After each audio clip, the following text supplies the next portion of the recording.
Okay, so coming back to it. Sorry guys, so we got a little interrupted. So anyway, position number one, and this is going to be something that you guys are going to experience a lot of in every movement that we do. All right. So some of the things that we need to think about in position number one is, what are we doing with our hips? What's the purpose of it? The purpose of the position one, like we were just talking about in the last video before I got so really interrupted by not having the right software, was that we're literally, all we're doing is basically coming from this position to this position here. It's literally about 2 to 3 inches, okay? Maybe 4, might be 6. But what we want to do is we want to make sure that we're getting just that little dip, okay? The body's staying upright. You can imagine on a split jerk, okay? If we're coming forward like this in our split jerk, as we go to press, that bar's going to go that way. Same thing if I go into a snatch and I hit position one here, okay? Position one, if I'm hitting there, all right, and I pull from there, that's going to drive my force that direction. So we want to be aware of that, all right? So position one with the bar, the easiest way to think about position one, this is actually comes from, again, from Charles and some of the things we talk about with Charles. Position one is actually not hard to achieve. It's a complicated thing to figure out where it is every time you do a rep. So one of the things that we want to talk about with position one is, how do we do this with the ball, all right? How do we find that position, okay? So the first thing, again, like we were talking about, postural, structural integrity, making sure that we're good in good postural alignment, making sure that everything's in a good position. Whatever your position for your power position is, that's what we're going to do. Okay, what we are not doing is we are not rolling out on the feet, okay? But we are going to press the knees out a little bit, okay? So what that's going to do is that's going to allow me to squeeze the glutes. If you're looking for it back, okay? I know this is great to see my glutes squeeze. It's all good. Don't worry, I swallow my shorts all the time. But we want to make sure that we're getting that very powerful, boom, good position. Boom, good position. Boom, squeezing the glutes together, making it work, all right? That's what we're after. All right, so position one for the snatch. I'm going to go through this because it's very, very important, especially for those of you who are working on your Olympic lifts. You guys are struggling because I see you send me videos and you're pulling early, you're pulling early, you're pulling early. It's all good. I don't care if you pull early. It's good. But it's not as good as it could be if you hit position one, all right? The whole point of position one is to drive the bar and hit it with a second amount of force, okay? So one of the things that we talk about is it better to have one application of force or two?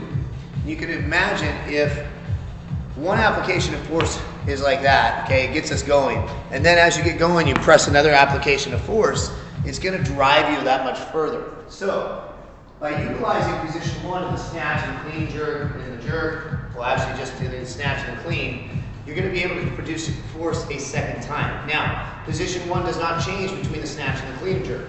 However, in fact, it doesn't change between the snatch, the clean, and the jerk, box jump, air squat. Position one is position one, okay? Even in your kipping, you'll find that position one is going to allow you to kip more effectively on rings, on muscle ups, on everything. In fact, my guess is that Ryan Moody's seminar, his explosive seminars, are probably all about developing position number one, okay? Because you can see how powerful that position is. Extremely powerful. All right, so position one for the snatch, what we're gonna do, everybody should be able to get their snatch position by now, okay? Grip on the bar, okay, so it's gonna be in this position here. All right, so position one, I'm gonna sit here, I'm gonna keep the bar in the groove, and look at where the bar goes, okay? So it's here, that's position one, okay? Again, look at where my knees are going. They're going not forward, okay, but out. Okay, when I fire, okay, that bar travels fairly straight up. Okay, now I'm not warmed up at all, okay, but if you look, okay, you can see that when I squeeze, I go back and then the bar flies up in a straight path. All right? Same thing in the jerk, same thing in everything else. All we are doing is this motion right here, okay? Let's think about it for a second on a box jump.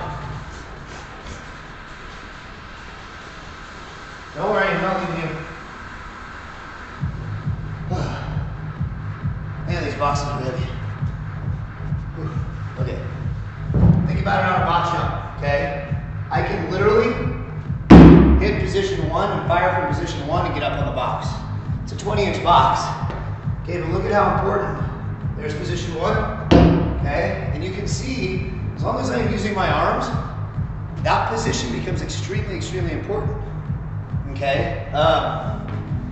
Air squats. Look at air squats. As I come to the top, boom, position one.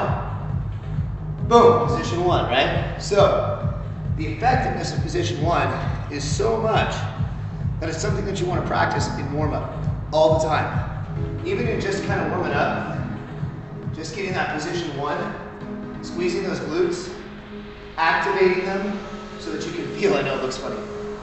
Don't worry, I do this in front of a mirror, kind of dance with it. Even on the dance floor, right? On the dance floor, what? Yeah, okay? So you guys want to make sure that what you're doing is you're really working on utilizing position one, all right?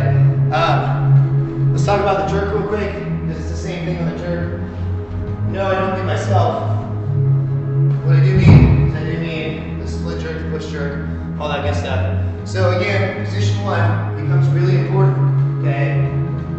You can tell, even on a push press, we're coming to position one, okay? As we come into that press, okay? Position one, position one, position one, position one.